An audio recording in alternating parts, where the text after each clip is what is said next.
In this video, you will learn how to analyze session replays. Plerdy session replays allow you to map the customer journey, spot problems, pain points, and bugs, and also compare different user behaviors on your website.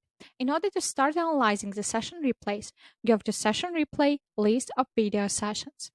Firstly, take a look at the three charts with the most important statistics: average session duration, number of sessions without any events, and number of sessions that were shorter than 15 seconds.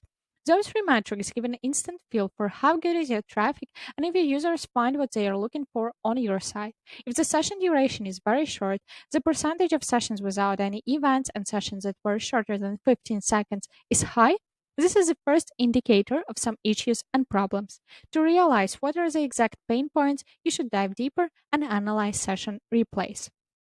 In the table below, you will find the list of the session recordings. You will see the pages that were visited by a user during specific session, the date of the recording, the length, the location, and the user ID.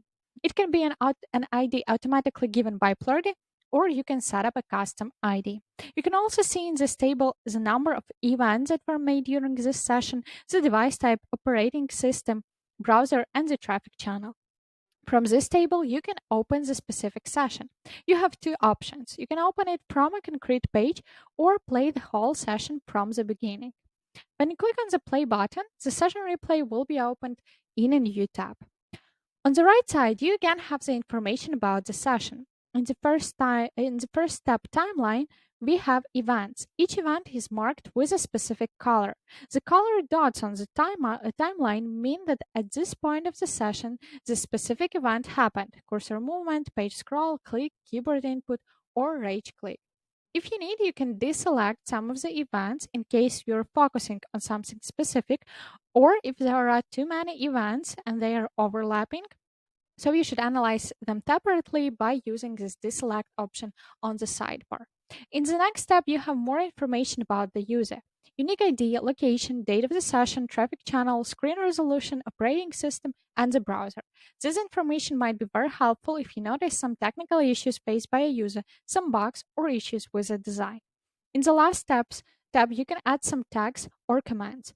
Video tags allow you to group the recordings and filter them later on by these tags. The team tag allows you to mention some of your teammates and also group the sessions to know who is working on this recording and who should check it out. On the right side of the video, we have the most important part, the recording. You need to press the play button to start watching the recording. You can choose the play speed of this recording. Also, you can skip the interactive parts and zoom in, zoom out if you need. And also, as mentioned on the timeline, you will see specific events that happened. Above the recording, you have a button to add this recording to favorites. This also helps for quick filtering, and as well, you can share this recording with your colleagues, developers, designers, clients, or any other people for whom it can be relevant. When you click in the page area, you will see there's a drop-down list with all of the pages visited during this session. You will also see the lengths of the stay on each page and the percentage of this page in the total user session. Directly from here, you can also access the heat map for a specific page if this page, of course, is added to the heat map settings.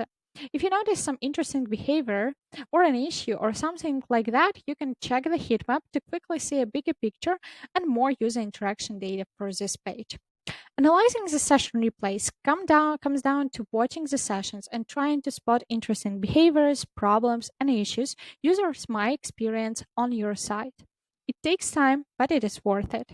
Finding the insights in the session replays can go easier and faster if you apply different filtering options. Learn more about filtering the data for session recordings in the next video.